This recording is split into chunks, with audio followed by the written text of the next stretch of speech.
अस्सलाम वालेकुम फैसल भाई, कैसे हैं आप? ठीक वालेकुम अस्सलाम, ठाक I'm मज़े good. में? I'm good. ये I'm बताएं good. कहाँ गायब है? इतने अरसे बाद मैं देख रहा हूँ आपको एक बड़ी फिल्म में, दीमक की. What made you to say yes for this film? वो भी after a long time. यार बहुत सारे रीजंस हैं Yes. फिल्म करने के. एक तो एक different cheese I was looking for hmm different thing hmm for big screen. और जब ऑफर हुआ हम्म. तो ऑब्वियसली मेरा और राफे का ड्यू हुआ था. Okay. बिकॉज राफे ने मुझे 2-3 चीज़ें उससे पहले ऑफर की थी जो मैं कर नहीं पाया था. तो वो एक गिल्ट था मुझे. मैंने कहा नहीं यार ये तो हर हाल में करना Because है. I got to know कि बादशाह बेगम के लिए आपको पहले अप्रोच किया था. हाँ, बादशाह बेगम के लिए, जामुन का दरख्त के लिए. Yes. सो वो दोनों के बाद ओवर ड्यू हो गया था. Okay. बिकॉज आप बार बार किसी को ना नहीं कर सकते. And then he came up with this script. देखा हमारी इंडस्ट्री में कहते हैं ना करने से आपको काम मिलता है. Is it true? नहीं, वो देखें जानबूझ के मैं कभी भी किसी को ना नहीं करूँगा Okay. until unless कि मुझे स्क्रिप्ट अच्छा ना लगे. Okay. या मुझे समझ आ जाए कि ये कितनी रेंज तक जा रहे हैं. But the way you know he delivered things to us के मैंने ये भी करना है, मैंने साउंड इस तरह से करना है, मैं एनिमेशन में ये कर रहा हूँ, Yes. फलाना ये कर रहा हूँ. तो वो एक्साइटमेंट फिर ऑब्वियसली जितनी आपके डायरेक्टर में जब आप इतनी एक्साइटमेंट देखते हैं तो True. ऑटोमेटिकली फिर आपके Yes. अंदर भी आनी शुरू हो जाती है. Exactly. व्हाई नॉट यार. वेट रिड्यूस किया है. और क्या was it for this character और just for the sake of that video जो अभी आपकी हाजरा इमिंग के साथ आई है? नहीं वो मैं मेंटेन कर रहा हूँ यार. थोड़ा सा कभी थोड़ा सा गेन करता हूँ. पिछले दिनों एक और फिल्म की तो उसके लिए थोड़ा मसल बिल्डअप किया था ज़रा. जो पंजाबी फिल्म थी. Okay. तो फिर उसके बाद थोड़ा कट डाउन किया. तो ये सिलसिला चलता रहता है 19-20 19-20. हाँ तो ये चलता है. तो ये बताइए दीमक है क्या? थोड़ा डिस्क्राइब करें इसको हमें थोड़ा. दीमक बेसिकली देखें जहाँ पे ख्याल नहीं रखा जाता हम्म. जिन घरों में चीज़ों का ठीक है. प्रॉपर तरीके से उस घर की टेक केयर नहीं की जाती, ओके. वहाँ पे अक्सर दीमक लग जाती है. हम्म. और जब बहुत ज़्यादा गैप होता है आपके रिलेशंस के बीच में ट्रू. तो उन रिश्तों को भी दीमक लग जाती है. तो ये दीमक एक ऐसी चीज़ है जब लग जाए तो फिर सत्यानाश कर देती है पूरे घर का. और ऐसा ही कुछ है इस फिल्म में भी कि वो थोड़ा सा चूँकि रिलेशंस के बीच में एक तनाव है तो उस वजह से किस तरह से एक और एंटिटी जो है वो घर के अंदर आती है और फिर वो क्या क्या करती है. So this is all about it. तो is it the typical story of सास बहू बेटा वाला content? Not the typical story but एक रीजनिंग है बड़ी स्ट्रॉन्ग. ओके. बिला वजह कुछ भी नहीं है. बिला ठीक है. वजह सास बुरी नहीं है, बिला वजह बहू बुरी नहीं है. देर आर रीजंस कि किस चीज़ की वजूहात मौजूद हैं फिल्म में कि वो औरत जो मेरी माँ है जो हमारी प्यारी समीना पीरज़ादा साहबा कैरेक्टर कर रही हैं तो वो क्यों ऐसी हैं उसके पीछे एक रीज़न है. फिर उनका बेटा ऐसा क्यों है वो एक रीज़न है. फिर उस बेटी की बहू ऐसी क्यों हो गई है उसके पीछे एक रीज़न है. और उसी के बीच में जो एक और एंटिटी आ गई है. बला नहीं है, चुड़ैल नहीं है, Okay. फजूल बातें होती हैं. तो जिन्नात हैं और जिन्नात आके फिर वहाँ पे क्या करते हैं, कैसे अपना डेरा जमाने की कोशिश करते हैं. This is all about. Okay. इसमें समीना आपका का एक बड़ा मज़ेदार सा एक लाइन है कि तुम्हारी बीवी मेरे ऊपर जादू टूना करती है. वो क्या सीन हुआ था जिस पे आपने बड़ा हिट हुआ है seen by the way? Thank you.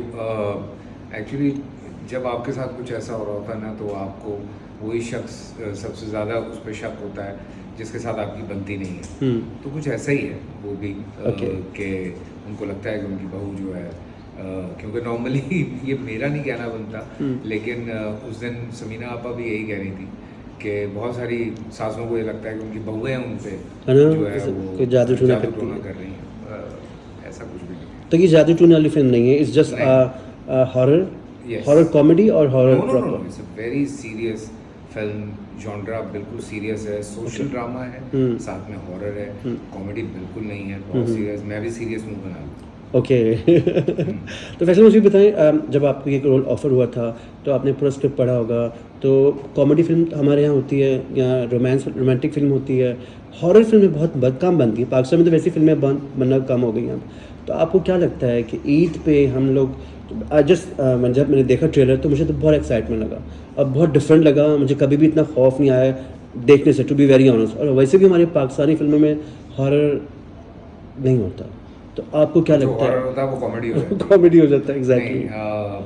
एक तो पहली बात ये कि अगर सारी एक जैसी फिल्में बन जाएं और ईद पे लग जाए तो पब्लिक के पास क्या चॉइस है? This is the first question कि आप पब्लिक को क्या चॉइस दे रहे हैं। अगर एक एक्शन फिल्म लग रही है, एक कॉमेडी लग रही है, एक हॉरर लग रही है, एक रोम कॉम लग रही है, तो एक डिफरेंट फ्लेवर है लोगों के पास कि अच्छा जिस मूड में आप हैं आप उस तरह की फिल्म जाके देखते हैं। और हॉरर देखने वालों की एक अलग एक लोग हैं जिनको मज़ा आता है हॉरर फिल्म्स देखने का।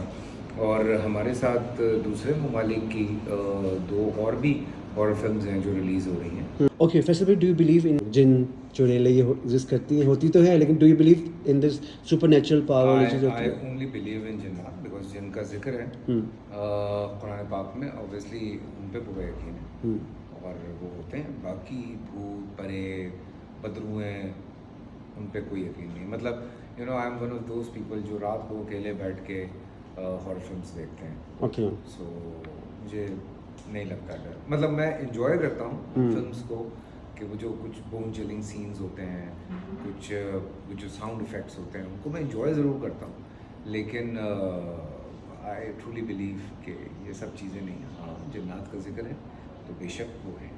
आपने खुद देखी है अभी ये फिल्म? आपने अभी तक आपने सरप्राइज रखा हुआ है कि मैं खुद देखूँगा सिनेमा में जाके?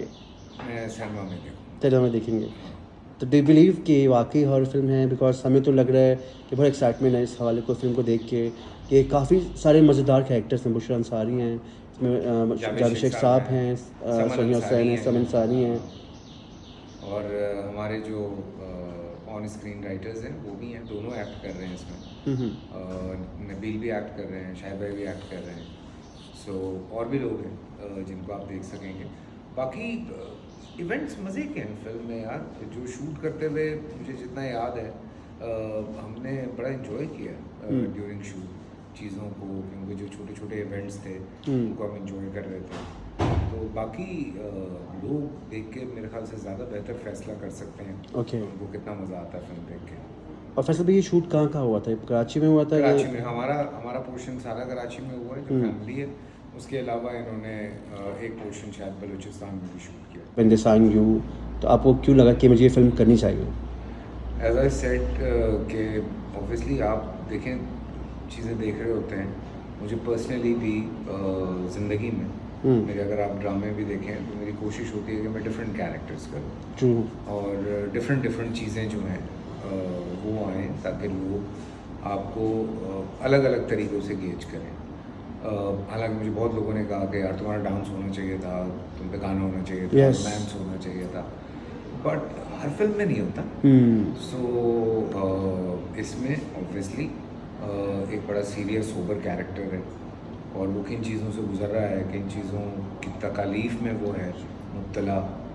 तो ये करने की सबसे बड़ी वजह यही थी कि यार मुझे कुछ अलग करना है, मुझे कुछ अलग करना है, मुझे कुछ अलग करना है। तो इसी वजह से जब आप इस तरह से मैनिफेस्ट भी कर रहे होते हैं तो ऑटोमेटिकली उस तरह की चीज़ें आनी शुरू हो जाती हैं। बस यही कोशिश रहती है हमेशा कि यार अगर ड्रामे भी सिमिलर ना हो, अगर आप फिल्म कर रहे हैं तो वो भी उस तरह की फिल्म ना हो जिस तरह की फिल्म्स मार्केट में बन चुकी हैं। मुझे पता है कि लोग बड़ा मैं जब अपनी फिल्म बना रहा था मुझे बड़े लोगों ने जो है ये जुमले कहे कि अबे तो पागल हो गए, एक सैड लव स्टोरी बना रहा है, यहाँ पे कौन देखेगा इस तरह की फिल्म बनानी तो रोम कॉम बनाओ, कोई कॉमेडी भी हो, ज़रा यू नो स्टार कास्ट हो, फलाना हो। तो हम वो समझते हैं कि हमने ना फंसा दिया है लोगों को एक जगह पे कि बस जो लोग देखना चाह रहे हैं, यू डोंट नो लोग क्या देखना चाहते हैं, आपको नहीं पता, यू आर नॉट श्योर।